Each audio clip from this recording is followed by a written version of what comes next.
Question যেটা আছে যে find the efficiency of the Rankine cycle in steam inlet to the turbine dry saturated steam at 10 bar আর exhausted মানে টারবাইনে ঢুকছে হচ্ছে 10 বারে, বেরোচ্ছে 0.5 বারে, এবং এইটাই যদি 0.5 বারের বদলে 0.1 বার হয় তাহলে এফিসিয়েন্সি আর মিন টেম্পারেচার ডিফারেন্স কী হবে।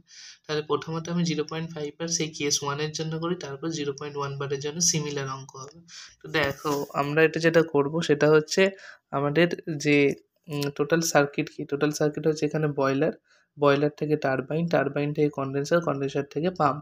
তাহলে টারবাইনের আগে ধরলাম 1, টারবাইনের পরে ধরলাম 2, এইখান থেকে 3 এবং পাম্পের পরে ধরলাম 4। তাহলে আমার এই র্যাঙ্কাইন সাইকেলের এফিসিয়েন্সির যে ফর্মুলা হয় 1 মাইনাস কিউ আউট, মানে হিট কত পরিমাণ বেরিয়ে গেছে ডিভাইডেড বাই হিট কত পরিমাণ ঢুকেছে।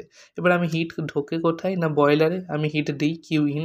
এই Q in is equal to কী পাবো, এই দুটোর এনথালপি ডিফারেন্স 1 আর 4 এর। তাহলে কিউ ইন সমান কী হয়ে গেল H1, এই যে H1 মাইনাস H4 সেটা হয়ে গেল কিউ ইন। এটা আমি অলরেডি আগে অন্যান্য ভিডিওতে এক্সপ্লেন করেছি।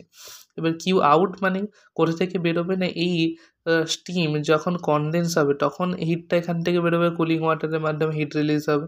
তাহলে কিউ আউট সমান কী হয়ে যাবে, এইখানকার এনথালপি বেশি, এখানে কারণ স্টিম ছিল, পয়েন্ট নাম্বার 3তে গিয়ে কমেছে, তাহলে H2 মাইনাস H3 করে আমি কিউ আউট পেয়ে যাবো। তাহলে দেখো কিউ আউটের ফর্মুলা কি H2 মাইনাস H3। তাহলে র্যাঙ্কাইন সাইকেল আমার যদি পেতে হয় তাহলে আমার এই চারটে র্যাঙ্কাইন এফিসিয়েন্সি পেতে গেলে H1, H2, H3, H4 জানতে হবে। এবার দেখি আমি কি কি জানি। আমার এখানে 10 বারে প্রেশার বলা আছে, প্রেশার মানে এখানকার যে এনথালপি, এখানকার এনথালপি কী হবে, এখানে যেহেতু স্টিম আছে তাহলে এখানকার যে Hg 10 বারের Hg হয়ে যাবে H1।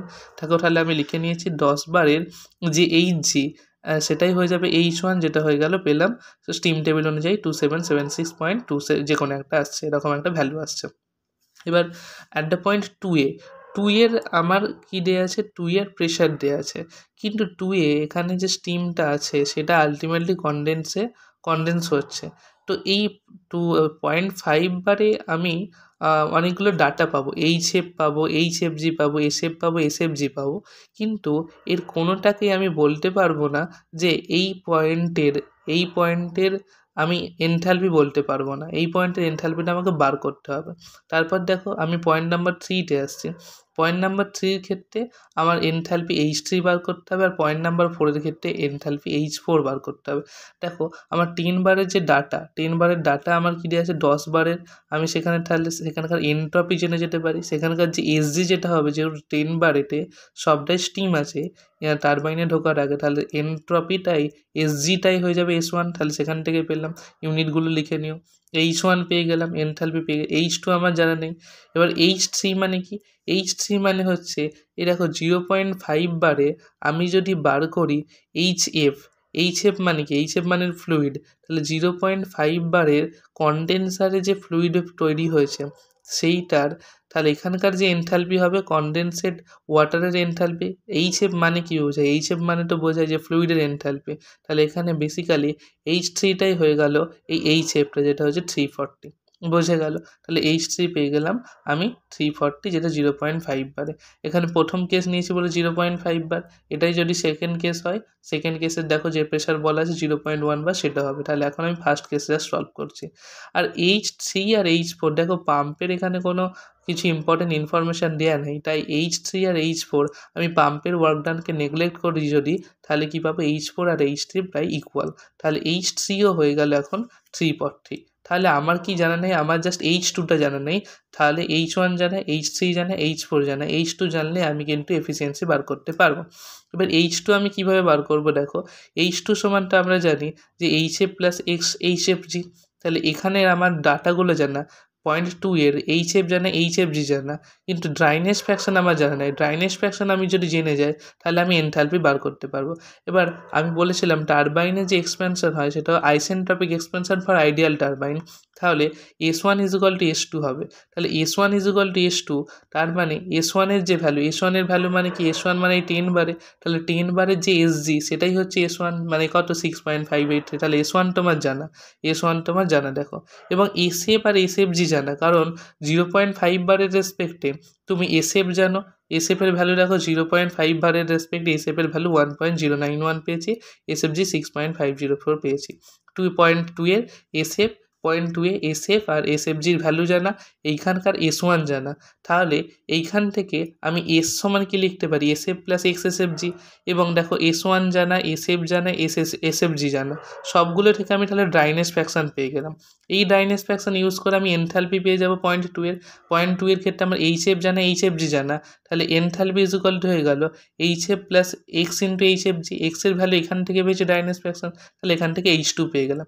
এবার আমি সব জেনে গেছি H1, H2, H3, H4, তাহলে এফিসিয়েন্সি কিছু হয়ে গেল 1 মাইনাস কিউ আউটের ভ্যালু কী ছিল, কিউ আউট ছিল H2 মাইনাস H3, তাহলে H2 minus H3 divided by H1 minus H4, H2 এর ভ্যালু বসালাম, H2 দেখো কোথা থেকে পেয়েছি, H2 এনথালপি থেকে পেয়েছি এই ইকুয়েশন থেকে। আলটিমেটলি আগে ড্রাইনেস ফ্র্যাকশন বার করলাম X, তারপর সেটাকে কাজে লাগিয়ে H2 পেলাম। তারপরে H3 মানে কি ছিল, এইখানে যে 2 নম্বরের প্রেসার বলা আছে, আর এই প্রেসার থেকে যে HF পেলাম সেই HFটা এটা অ্যাকচুয়ালি ফ্লুইডটা, মানে এই 3 নম্বরে যে জলটা নেমে আসছে কনডেনসেট হয়ে সেটা HF, F ফর ফ্লুইড, তাহলে ফ্লুইডের এনথালপি 340, তাই এটা H3টা হয়ে গেল HF, তাহলে 340 divided by H1 minus H4, H1 এর ভ্যালুটা দেওয়া ছিল 10 বারের রেসপেক্টে, যে Hgর যে ভ্যালু সেটাই হয়ে গেল এই যে 2776.2 ডিভাইডেড মাইনাস H4 মানে কি বলেছিলাম যে পাম্প ওয়ার্ক ডানটা আমি নেগলেক্ট করছি, তাহলে H3 is equal two H4 হবে, আর H3টা ছিল HF এর ভ্যালু, তাহলে আবার HF এর ভ্যালু, এইভাবে কি পেয়ে গেলাম এফিসিয়েন্সি আমি ক্যালকুলেট করে পেয়ে গেলাম।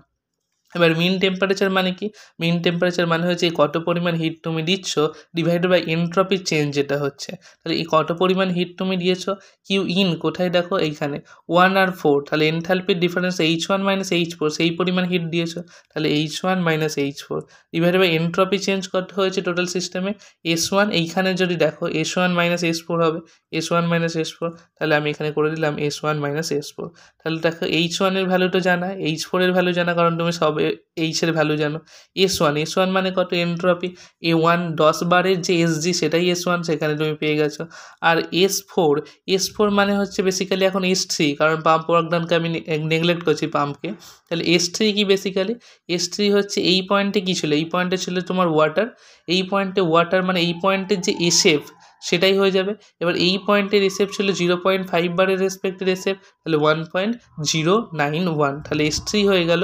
S4 is basically S3 is basically SF, সেটা হচ্ছে 0.2 এর বারে মানে 0.5 বারের রেসপেক্টে, তাহলে 1.091 বসালাম, এবং এখান থেকে আলটিমেটলি যেটা পেলাম টেম্পারেচার মিন সেটা কেলভিনে টেম্পারেচার, ঠিক আছে। আর এখানটা হয়ে গেল তোমার এনথালপি না, যেটা হচ্ছে এফিসিয়েন্সি, এবং র্যাঙ্কাইন এফিসিয়েন্সি, এটা কিন্তু ওটা থার্মাল এফিসিয়েন্সি কিন্তু নয়। তো এইভাবে তুমি যদি এই 0.5 বারের পরিবর্তে 0.1 বার নাও তার জন্য আলাদা ডাটা পাবে, এবং সেম অঙ্ক তুমি যদি করো তাহলে এফিসিয়েন্সি এবং টি মিন পাবে। তো এই ভিডিওটা এতটাই।